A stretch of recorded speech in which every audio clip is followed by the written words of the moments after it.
Welcome back sa ating YouTube channel na si Kuya Agustin Adventure. Mapagpalang araw sa ating lahat, sa mga minamahal kong mga viewers and subscribers. Diyos na umatan ni kamong aming wagi nga kaiba na gu na imbagal daw kada kayo aming kakapsat kung ay Lucano. Guys, andito tayo ngayon guys dito sa daan ng exit 222 going to Al-Qarch, Riyadh, Kingdom of Saudi Arabia. So, hindi kayo guys, inyo kasamaan sa aking road adventure. Ayan guys, ang ating dinadaanan ngayon guys. Shoutout sa lahat ng aking minamahal kong mga viewers and subscribers sa aking YouTube channel na si Kuya Agustin Adventure. Guys, maraming salamat sa inyong suporta sa aking YouTube channel na si Kuya Agustin Adventure, sa inyong pag-subscribe. Maraming salamat guys. Ito'y habang nandyan kayo ay nanonood sa aking na-upload na video at patuloy tayo gumagawa ng content natin sa ating pagbiyahe. Ito guys, ang ating dinadaan ngayon kasalukuyan ay nasa disyerto pa rin tayo. At pang-apat na araw na natin ngayon. 2 araw yung papunta ng Tabuk, 2 araw isang gabi. Ngayon pabalik rin tayo, 2 araw isang gabi din. So mamayang tanghali tayo magbigay ng ating magsoli tayo agad ng repair, pero yung waybill natin, isasubmit natin yung waybill natin sa madaling araw ng 24 kasi may Christmas party sa garahe natin. Christmas party yun ng kainan ng 24 ng alas 7 ng gabi. So kailangan patama rin tayo ng konti. Yun nga sabi, once a year kailangan din natin na magpatama ng kahit papano para makapagpahinga ng konti. Saka isa pa, isama-sama yung mga worker. Kaya yun, malamig dito guys, malamig na rito sa Kingdom, pero hindi naman nag-yellow rito, kaso nga lang yung lamig. Talagang malamig na malamig guys.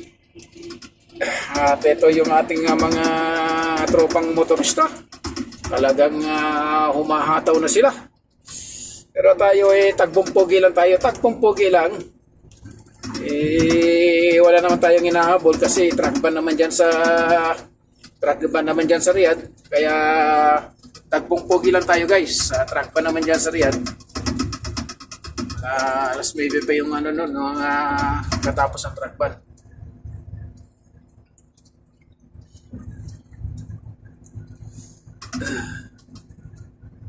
So tagpong-pugi lang tayo guys.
Natakot sa camera yung yung ating sinusundan na yun, kaya gano'n kabagal at na Merino.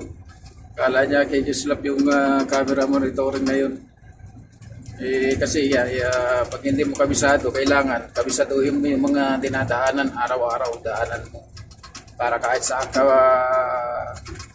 ka bibiyahe, saan ka dadaan, ganun, alam mo, kabisaduhin mo yung mga speed ng limit ng mga camera box o kaya yung mga tripod na camera, o kaya yung camera monitoring.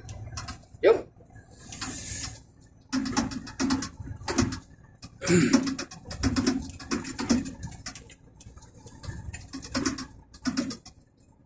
Kaya dito sa biyahe, kailangan ingat-ingat. Yun nga sabi, slowly but surely. Kailangan ingat sa biyahe kasi sayang lang yung huli kapag mahuli ka. Katulad natin nung nakaraan, nahuli tayo. Kasalanan naman natin yun kasi over tayo. Overtake tayo ng pitong truck ang tinuhog ko. Sa galit ko, tinuhog ko na. Pero sa galit naman ng pulis, hinuli ako. Kaya nagtax ako. Ganun lang talaga yun guys, ganun lang talaga. Kapag ang hanap buhay mo nasa kalsada, kasama sa hanap buhay yan, yung mga traffic violation na mahuli ka. So, tiyaga lang. Laban lang. Ika nga nila, laban lang. Importante, safe palagi ang ating biyahe. Tulad nito, delay na yung biyahe na yung natin, yung arrival natin, walang problema. Kasi pag kinabol mo yung running time nila, ikaw din ang mapupundi. Kapag napundi yung katawan mo, hindi ka nila matutulungan. Ngayon, kapag sinunod mo yung sarili mong diskarte, kahit na malate ka, pag sabihin nila sa'yo, bakit ka na late? Sabihin mo, nagpahinga ka, natulog ka. Yun ang the best.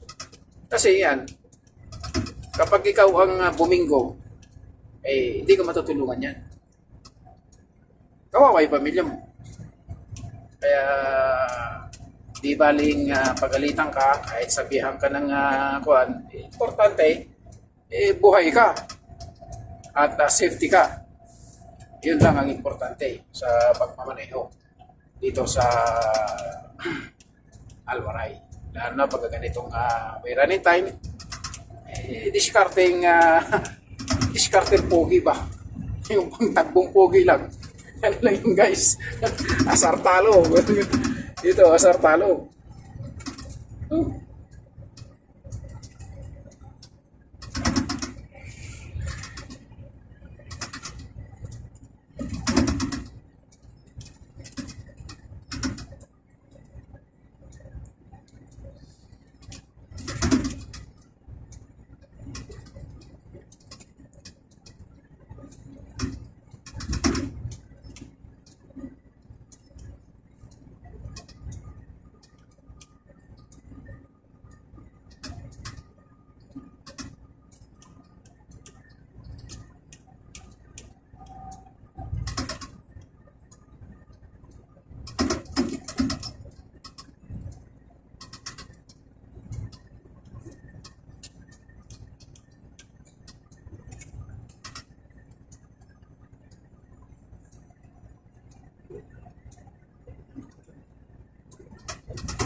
Natakot sa camera box.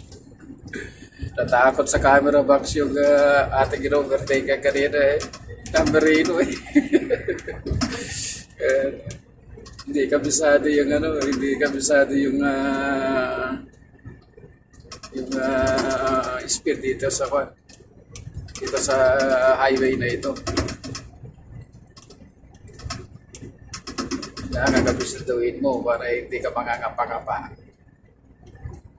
Natakot Namireno Namireno din siya doon sa camera box.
Yung ano, pinabago nila yung daan na yun, no? I-repair na yan. I-repair na naman yung magandang daan. Dito sa nasa Pilipinas, ang i-repair yung sirang daan, hindi yung ganda-ganda ng daan binabagbak nila. Only in the Philippines. Dito sa Kingdom of Saudi, talagang yung talaga nila, nire-repair nila yung sira talaga na daan. Ito sana. Naman dito sa mga traffic pag ganitong umaga na guys, ayan, labasan na yan. Kaya kung gusto mong hindi ka matraffic, solo mo yung daan, pagsimula ka tumakbo ng alas 2 ng madaling araw, kaya alauna araw, kaya ng mata mo hanggang alas 6, yun, sarili mo yung kalsada niyan. Pero pag tuntong na ng sikat na ng araw, ay makapal na yung truck sa lansangan. Ayan ang Red Sun guys, Red Sun. Pasyalan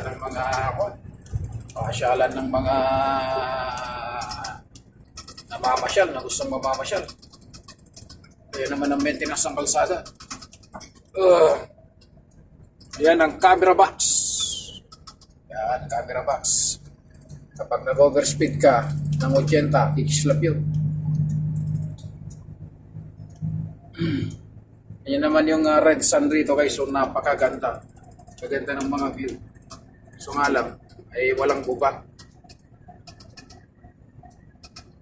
Kaya tinatawag niya na Red Sun. Sa malayo, pula.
Almaray Express.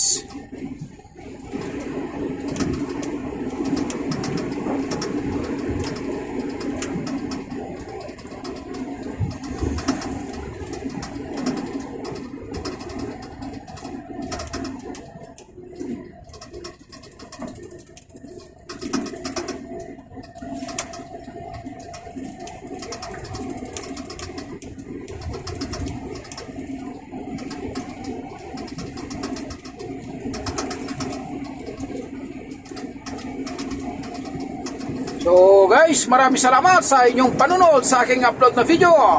Maraming salamat. And God bless you all.